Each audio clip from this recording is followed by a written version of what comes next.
이뻐야 상영이다. 안녕하세요. 타미 성형외과 전문의 김선호 원장입니다. 쌍꺼풀 수술 후에 어떻게 관리를 해야 되죠? 라고 물어보시는 분들이 하루에도 몇 번씩 물어보시죠. 그래서 이제 저희 같은 경우는 종이에 프린트를 해서 나눠드리면서 설명을 드리고 또 관련된 영상을 보여드리고 하고 있습니다. 쌍꺼풀 수술 후에 어떻게 관리하느냐에 따라서 결과가 크게 차이 나진 않지만 덜 고생하느냐, 덜 붓느냐, 덜 상처가 빨리 아무느냐에 대한 차이는 있거든요. 그래서 오늘 설명을 잘 들으시면 많은 도움이 될 거라고 생각합니다. 쌍꺼풀 수술하고 나서 원장님 세수는 언제부터 하고 목욕은 언제부터 하고 머리는 언제 감아요? 이렇게 매일 물어보시죠.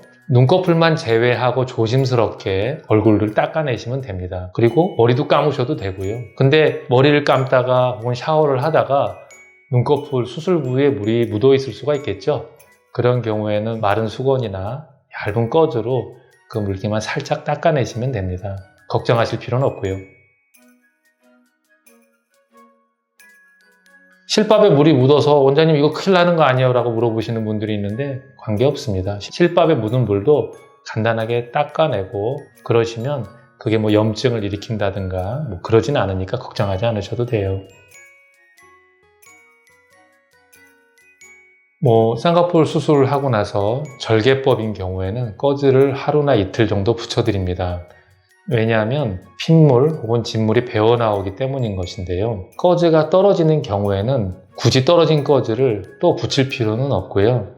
떨어진 상처 부위가 다른 진물이 나오지 않거나 핏물이 배어나지 않으면 그 상태를 그냥 놔두시는 것이 오히려 도움이 됩니다. 간혹 원장님 집에 마데카솔 연고 있는데 계속 바르면 어때요? 라고 물어보시는 분들이 있는데요. 연고를 바르는 게 나쁜 것은 아닌데요.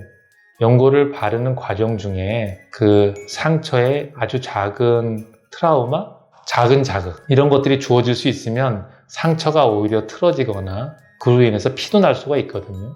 그래서 처음에 수술 이후에 저희가 바로 연고를 발라드리는 것 이외에 고객님들이 집에서 연고를 또 바르거나 하실 필요는 없습니다.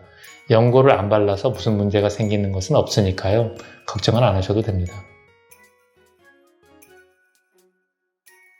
쌍꺼풀 수술하고 나면 간혹 눈곱이 끼는 경우들이 꽤 많이 있어요. 그 눈곱은 왜 끼냐면요. 우리가 이제 수술을 하게 되면 여러분들이 20년 혹은 4, 50년 동안에 평안한 눈꺼풀이 수술로 인해서 하루아침에 그 평형이 깨지게 됩니다. 쉽게 말하면 결막 쪽에 마른 진물들이 나와서 눈곱이 끼게 되는 것인데요. 특별히 인공 눈물도 좋고 생리식염수도 좋습니다.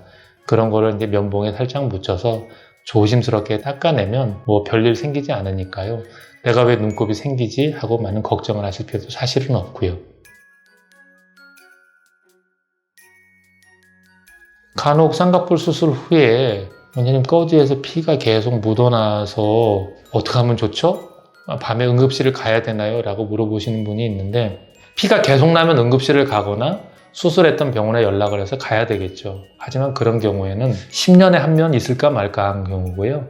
간혹 핏물, 진물에 가까운 핏물이 묻어나는 경우가 있어요. 꺼즈를 벗어난다면 우리가 집에 있는 티슈, 집에 있는 이제 종이 티슈 이런 거로 흐르는 것만 닦아내시고 그 다음날 병원을 방문하셔도 별 문제가 생기지 않습니다. 그렇게 처치를 해주시면 됩니다. 타미 성형외과 전문의 김선호 원장이었습니다. 감사합니다.